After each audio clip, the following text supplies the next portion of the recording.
Most screenwriters start their projects the wrong way, and this inevitably leads to them abandoning their story and tragically, maybe even their careers before it even gets started. However, if you build the right game plan from the start, then you will join the club of writers who have not only reached the end of their first draft, but will be on the road to selling your work and turning your passion into your profession. Now, there are 5 critical steps that screenwriters should take into account to get them from page 1 to done, and we're going to dive into all of them right now. And at the end, we'll also give you a super quick tip on getting the right kind of person to read and review your work. And if you like what you hear, then make sure you like this video, subscribe to the channel, and poke that bell icon so you don't miss the next chop.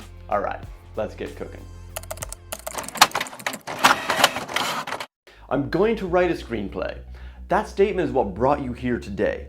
First off, congratulations. You must be incredibly excited to bring a brand new story into this world. Our mission today is to support and inspire you in every step of your writing journey, from concept to completion. Now, that's the big one, because only a small percentage of writers actually manage to reach the end of their story. The reason for this mainly comes down to planning and execution. Now, you're going to hit some obstacles on your journey. Every writer does. But just like the characters in your story, you will persevere through these challenges and stay resilient. And we're here to be the anchor that keeps you from getting lost in that sea of busy schedules and priorities. Does your story idea pass the sticky test? One of the quickest ways to fail at writing is to start with a story that you lose interest in along the way. Roadblocks are a part of the process, so be sure that this is a story that will be resilient and weather any and all distractions as you progress. The first test your story idea needs to pass is the sticky test. Basically, will you get bored of it after a day or a week? If the idea isn't sticky, then you probably won't even remember that you forgot it. However, if it does stick around and keeps coming back to your mind and you feel a tinge of excitement, danger, and even a little titillation, then you know you're onto something. Now it's time to pull the thread and see where it takes you. Many writers will test out an idea's durability through brainstorming techniques such as clustering. The clustering technique is a way of exploring a story idea through free-form connected thinking. You simply hang the core idea in the center, and then you allow it to branch out to find unique characters, themes, and plot possibilities. Or just think of the image of a conspiracy theorist cracking the elusive enigma through photographs, thumbtacks, and yarn. You're thinking of the Always Sunny meme, aren't you? Can we talk about the mail, please, Mac? I'm dying to talk about the mail with you all day, okay? Yeah. If you're at the beginning stages of writing a script, then why not drop the story concept directly in the middle of a cluster and then create 4 branches: character, setting, plot point 1, plot point 2. Then explore and expand each section, like a creative kraken, tentacles reaching out to squeeze new plot details, story concepts, and character connections. You will see how quickly a core idea can transform into a viable, tangible narrative as you find a connection between the branches. Side quest. If you're still struggling to get out of the story ideation phase, here are 4 unique ways to get that lightning to strike. Read books and novels from your chosen genre.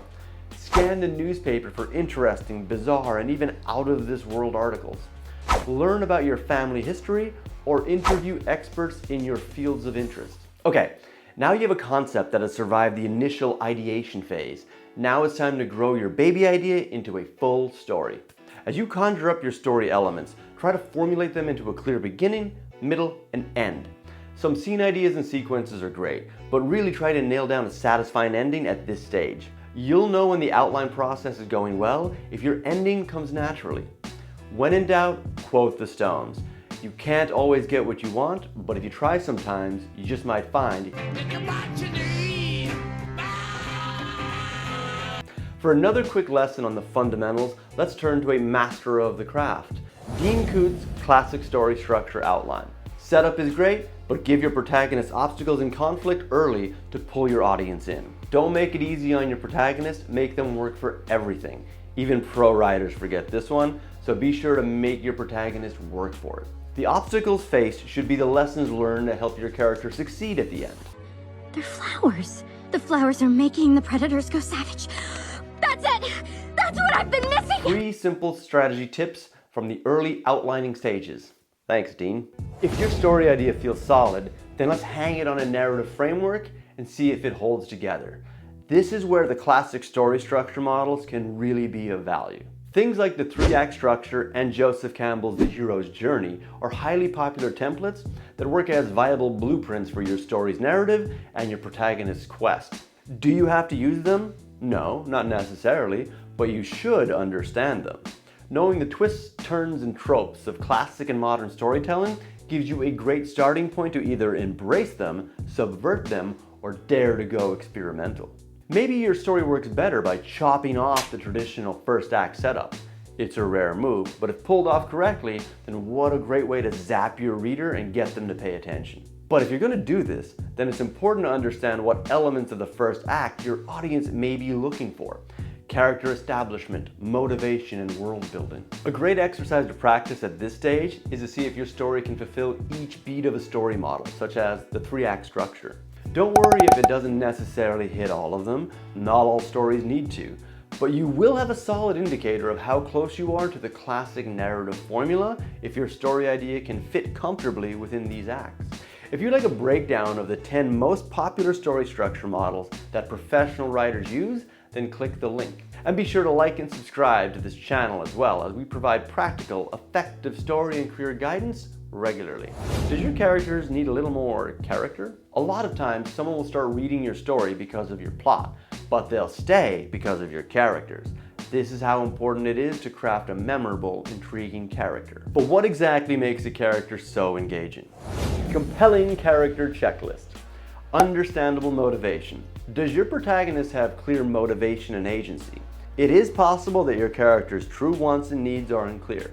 Or alternatively, they may have too many goals, and this causes distraction and confusion for the reader. Let's make sure that we know what your character knows, and more importantly, what they want. Imaginable appearance. Sometimes in our excitement to jump right into the opening scenes, we skip out on properly describing our characters. But this quick little moment of visualization can be important for grounding your characters into the imagination of your readers. Be clear, be descriptive, and be sure that your reader isn't picturing a vague, fuzzy, ever-changing person rolling through the narrative. A storied history. If your character feels too similar to other fictional characters you've read about or watched on film, then you may still be in the archetype or inspired by phase of character development. The solution to this is to build a robust, lived-in history for your character. Where are they from? What was their first job? Are they still a virgin? Construct a detailed path that leads your character right up into the point where your story begins. You will immediately see a difference in clarity and believability. Clear personality traits. Who is your character? I mean, beyond their goals and motivation, who are they personally? How do they react to success or failure? How do they take a compliment? What is their reaction to advice? Are they a night owl or a morning person? Do they hit the snooze button? The easier it is to answer these questions, the more believable your character will be. An active protagonist. Is your protagonist making decisions that drive the narrative forward, or are they simply reacting to situations that occur around them? A good rule of thumb for most writers is to make the protagonist's decisions drive the plot and not have their actions dictated by what happens around them. A worthy opposition. Conflict fuels drama, and the biggest driver of a protagonist conflict is an antagonist. Their purpose is not to be evil, but instead to deliver opposition and resistance to your main character's quest. The more challenging the antagonist, the more interesting the quest is. The more relatable the antagonist, the more intriguing the drama will be. When is your character story ready? One great character development exercise is to take your characters out of the narrative and place them in new scenarios. How would they hold up? What would their reactions be? It's a solid indicator of seeing if you've crafted a believable, consistent character. What would the girl with the dragon tattoos Elizabeth Salander do if she had to attend a baby shower? How would Lord of the Rings Gandalf spend his perfect me day? Can you imagine Willy Wonka trying to get his driver's license? Or maybe Pride and Prejudice Elizabeth Bennet showing up late for a job interview? Run your characters through different scenarios and see what happens. And if you think of any other famous characters in unlikely scenarios, let me know in the comments below. But is there actually a moment in your character's development where you feel like they are fully formed? Well, one easy indicator is when your character has taken control of the narrative and it feels like they're making the choices in the scenes rather than you. Once this starts happening, you know you're in great shape. Writing a screenplay isn't about the broad goal. Reaching the last page of your story is just like your screenwriting career. Success comes from small steps taken often. And once you develop a model for this and then translate it into a habit, you will see your writing career soar. And there are 3 immediate things you can do to build your writing routine and finish your story in record time. Create a writing schedule, set a finishing deadline, and an overall page or word target. Break your overall objective into achievable writing session goals. Don't be a pro at procrastination. A schedule is a promise to yourself that you will accomplish a goal at a later date. If you don't set a proper schedule for when you're going to write your script, then the dreaded "I'll do it later-itis" will set in. To battle this, most accomplished writers have created a dedicated writer's calendar and then stick to it. By claiming certain days and times of the week for your writing, you are placing immovable landmarks in a river. It may be rocky at first, they will slide, but with resilience, those landmarks will hold and you will quickly see the river will eventually flow right past them naturally and without hassle, giving you the space and time to accomplish your writing goals. Every marathon has a finish line. Setting your writing goals for success. Now it's time for you to set your writing goals. And one of the best ways to do this is by predicting how long it'll take you to write your script. And you can do this by estimating how long the first draft will be. For feature films, a good goal would be 90 to 105 pages. For TV pilots, it depends on the type of series. A sitcom can clock in from 22 to 25 pages, while TV drama should be around 55 to 65 pages. Be sure to truly understand your genre and story type when setting your page goals. And once you've selected the approximate page count, now let's break that down into achievable writing sessions. How many words or pages per day can you write? Can you manage 1,000 words in a session? That would be about 5 to 6 pages. And how many days will it take to reach your predicted page count? If you aim for 5 pages each writing session, then you can hit your 90-page target in 18 days. Wow, that's actually pretty damn achievable. One of the best ways that successful, prolific writers stay motivated is by developing a dedicated, trackable routine from the first page all the way to hitting that glorious export PDF button. From page 1 to done, writing your actual story. And here we are, the moment we've been planning and plotting for. You're finally ready to write your story. Exciting times ahead. The first thing to remember when writing a story is that the first draft doesn't have to be perfect. Hell, it doesn't even have to make sense. Shocking, I know. When kicking off a new script, just focus on reaching the end. While your style of writing is important, don't spend too much time and attention on that now. This is mainly an exercise in getting your plot, world, characters, and themes in order. You are going to learn a ton about all of these story elements throughout the writing process. Keep your mind open to potential changes and opportunities. Keep notes as you go for when you revisit your story afterward. But don't let your notes become a distraction from your progress. Everything is editable later. An imperfect draft will always have more value than a perfect idea. Productivity, personality, and prolificity beat perfectionism every time. Avoid the first draft rewriting loop. One of the biggest reasons why writers abandon their work is that they find themselves stuck in rewrite mode early on in the first draft. And it makes sense. As your idea crystallizes on the page, there are some initial themes, concepts, and story beats that need to be reworked or edited. There is a pull to go back into the previous page and change what you've done. But as tough as it is to hear, you have to ignore that impulse and keep going. There will be plenty of time for rewriting once your last page has been punched in. For now, the most important thing is to keep pushing forward. And don't forget to celebrate the milestones you hit along the way. Give yourself a small reward for hitting targets and word counts, a favorite snack, an evening jog, or maybe a cheeky movie night. These mini victories can be the last bit of fuel in your engine that propels you towards the finish line. My first draft is complete. Now what? First off, if you've just finished writing the first draft of your story, congratulations. That's one hell of an achievement. The best thing you can do now is to take a breather. Make sure that you celebrate this accomplishment with something truly special. Pausing now is not just for the sake of taking a break, it's also so that you can review your work with fresher eyes a few weeks from now. But if your excitement is still up and you don't want to lose momentum, then there are a couple of things you can still do that will benefit your story. Come up with a title. If you haven't already done this, now is the perfect time to craft a title that will catch a decision maker's eye and drive their curiosity about your story. Write the logline, synopsis, and summary. Can you sum up your story in 1 to 3 sentences? How about a summary that is between 500 to 800 words in length? Click here and we'll show you how to write your logline in just 3 minutes. Create your professional writing bio. Why not take this time to write your own story as the writer in 100 words or less? Poster design inspiration.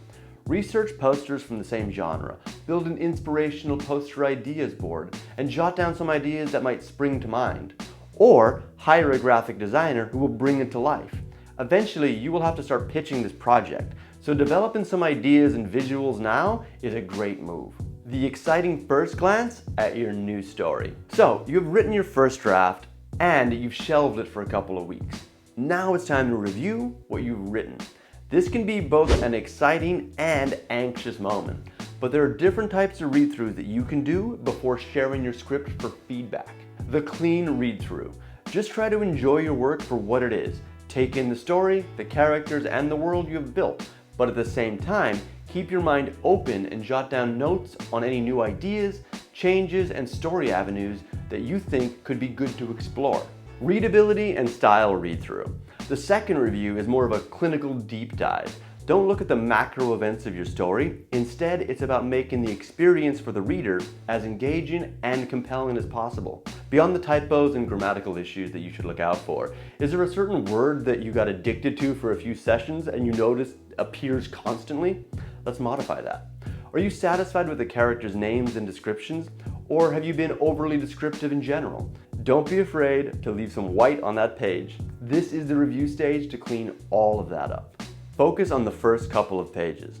In this early revision phase, take particular time to focus on the first few pages. This is such a critical time for the reader. Pages 1 to 10 will determine whether or not your journey is worth taking. Think of it this way. Your first sentence and scene are a promise for what's to come over the next few hours of your reader's time. Try to hook them immediately. Once you've reviewed it a few times and are happy with the draft, now it's time to get some quality feedback from some trusted sources. And as promised at the beginning, we're going to give you a few quick little strategies for how to secure the right kind of critique. Getting the right kind of feedback. There are different stages to receiving feedback on your draft. Most writers begin by sending their early work to a trusted colleague or a fellow writer to get some initial reactions. This is a great first step before bringing it into the wider world of producers and decision makers. But here's a pro tip. Make sure to specify what it is you would like them to do in the process. And the best way to ensure that you get the feedback you need is to send a script feedback survey alongside your script. That way, once they give it a read, then they can have a quick and easy questionnaire to deliver their thoughts while it's still fresh in their mind. And as a special treat, we have a script feedback survey template that you can access and customize for free. Simply click the link in the description to snag your copy today. We recommend that you try to get at least 3 trusted writing colleagues or friends to give you the initial feedback. That way, you have a chance of securing a general consensus and seeing if there's any overlying consistencies with the critique. And I know, this is a tricky moment for you, and it can be really nerve-wracking, especially for the first time, but it is so important. Once you get that feedback back, first take a deep breath, try to relax and understand 2 things about this stage. The person who reviewed it is providing their opinion, not fact. And you don't have to take all of their notes. And yes, this is definitely one of the most vulnerable parts of the process, but it can also be one of the most exciting too, as you will now find out what works and where you can improve. So try your best to embrace this phase, as all of this will help when it comes to the next part, rewriting your script, which we will come to in a later chop. So be sure to like and subscribe now so you don't miss out. And if you enjoyed this video and you'd like to learn more about the career of a screenwriter, then I definitely recommend checking out our Screenwriter Journey Chop, where we take the hero's journey concept and apply it to the career of a screenwriter. Thank you so much for watching. My name is Chris Brennan, and best of luck honing your writing chops.